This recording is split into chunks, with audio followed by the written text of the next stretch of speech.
સીતારામ, જય શ્રી કૃષ્ણ। સ્વાગત છે તમારું મારા એક નવા વિડીયોમાં। તો આપણે કોમેન્ટ આવેલી કે કાજુ ગાંઠિયાના શાકની રેસીપી વિડીયોમાં મૂકો, તો આજે આપણે બનાવી રહ્યા છીએ કાજુ ગાંઠિયાનું શાક। તો તેની છે આ બધી સામગ્રી છે, જે ભાવનગરી ગાંઠિયા છે, કાજુ છે, આ મસાલા છે। તો ચાલો આપણે શરૂ કરીએ કાજુ ગાંઠિયાનું શાક બનાવવાની રેસીપી। અડધી વાટકી તેલ એડ કરીશું પહેલા,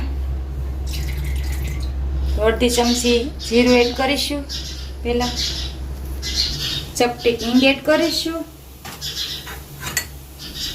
2 નંગ ડુંગળીને આપણે મરચા કટરમાં એકદમ ઝીણી કાપી લીધી છે, તેને એડ કરી દઈશું।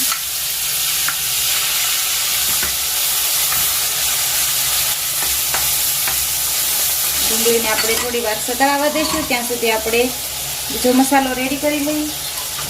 આ આપણે લાલ મરચાની લસણવાળી ચટણી લીધી છે, જે આપણે લસણમાં લાલ મરચું પાવડર આપણે ખાંડી અને ચટણી બનાવી લીધી છે, જે કાઠિયાવાડી ચટણી બને છે તે 1 ચમચી એડ કરીશું, અડધી ચમચી હળદર એડ કરીશું, અડધી ચમચી ધાણા જીરું પાવડર, ચપટી હિંગ એડ કરીશું, અડધી ચમચી ગરમ મસાલો એડ કરીશું। હવે એમાં થોડુંક પાણી એડ કરી આપણે આ બધું જ મિક્સ કરી લઈશું। આ રીતે મિક્સ કરવાથી આપણો મસાલો સરસ કળી જાય છે અને શાકમાં એડ કરવાથી મસાલો દાઝતો પણ નથી। 2 ચમચી જેટલો આપણે ચણાનો લોટ એડ કરી દઈશું, તેથી આપણા શાકની ગ્રેવી સરસ ઘાટી બને।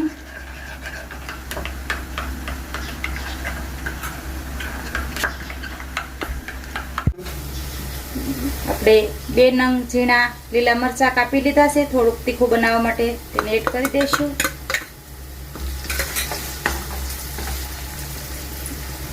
અને 1 ચમચી જેટલી આદુની પેસ્ટ છે, તેને પણ એડ કરી દઈશું। હવે જે આપણે આ મસાલો રેડી કરીને રાખ્યો છે તેને એડ કરી દઈશું।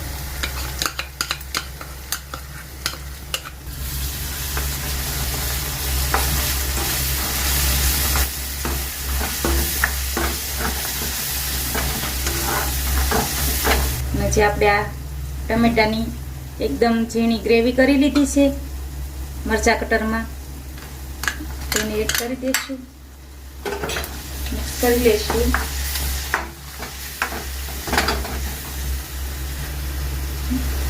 સ્વાદ પૂરતું મીઠું એડ કરી દઈશું, મિક્સ કરી લઈશું। હવે થોડી વાર માટે આ રીતે ઢાંકી દઈશું। 50 ગ્રામ જેટલા કાજુ લીધા છે, જેને આપણે એક કાજુના આ રીતે 2 ભાગ કરી લીધા છે, તેને આપણે વાટકામાં લઈ લઈશું આ રીતે। ત્યાર પછી એમાં થોડુંક પાણી એડ કરીશું અને આ રીતે આપણે ધોઈ અને આ પાણીને કાઢી લઈશું। પાણીને કાઢી લીધું છે આપણે।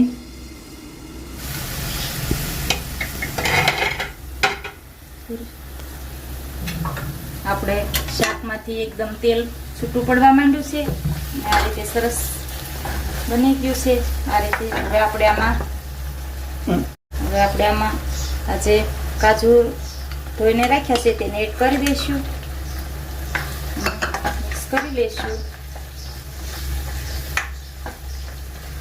હવે આપણે એમાં 1 કપ જેટલું પાણી એડ કરીશું, તેથી આપણી ગ્રેવી સરસ બને અને થોડો રસો થાય તે માટે આપણે હલાવી લઈશું।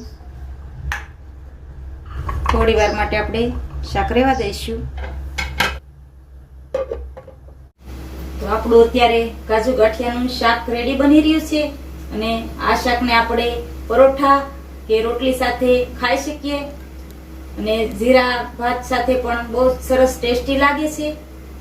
તો આપણે બનાવી રહ્યા છીએ અત્યારે કાજુ ગાંઠિયાનું શાક। 2 મિનિટ થઈ ગઈ છે, આપણે જોઈ લઈએ। સરસ આપણું શાક બને છે। હવે આપણે 1 વાટકો ભાવનગરી ગાંઠિયા લીધા છે, તમારે કોઈ પણ તમે ગાંઠિયામાં લઈ શકો છો, ભાવનગરી ગાંઠિયા ન હોય તો કોઈ પણ ગાંઠિયા યુઝ કરી શકો છો। હવે આપણે આને આ રીતે હલાવી લઈશું। ઉપરથી આપણે ઝીણી સમારેલી કોથમરી એડ કરી દઈશું. બનીને રેડી છે આપણું આ કાજુ ગાંઠિયાનું શાક. અને ગાંઠિયા આપણે જ્યારે આપણું શાક સરસ ચડીને રેડી થઈ જાય ત્યારે જ એડ કરવાના છે. ગાંઠિયા એડ કર્યા પછી આપણે ઝાઝી વાર શાકને ગેસ પર રાખવાનું નથી. તો હવે આપણે નીચે ઉતારી લઈએ. અહીંયા બની રહ્યા છે, આપણે બનાવી રહ્યા છીએ પરોઠા.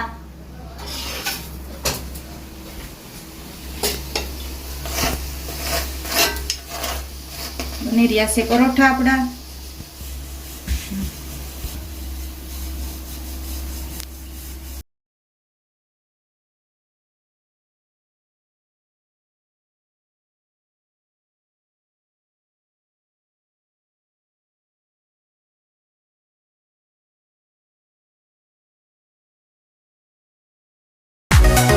આપણે રેડી કરી નાખ્યું છે, બનાવી નાખ્યું છે કાજુ ગાંઠિયાનું શાક. તો આ છે આપણું કાજુ ગાંઠિયાનું શાક. અને આ બનાવ્યા છે આપણે પરોઠા. આ છે રોટલી ગરમા ગરમ. અને આ છે ડુંગળી સુધારી છે. અને આ છે ઠંડી છાશ. તો ચાલો બધા જમવા. અને અમારો વિડીયો પસંદ આવે તો લાઈક કરજો, શેર કરજો અને ચેનલને સબસ્ક્રાઈબ કરજો.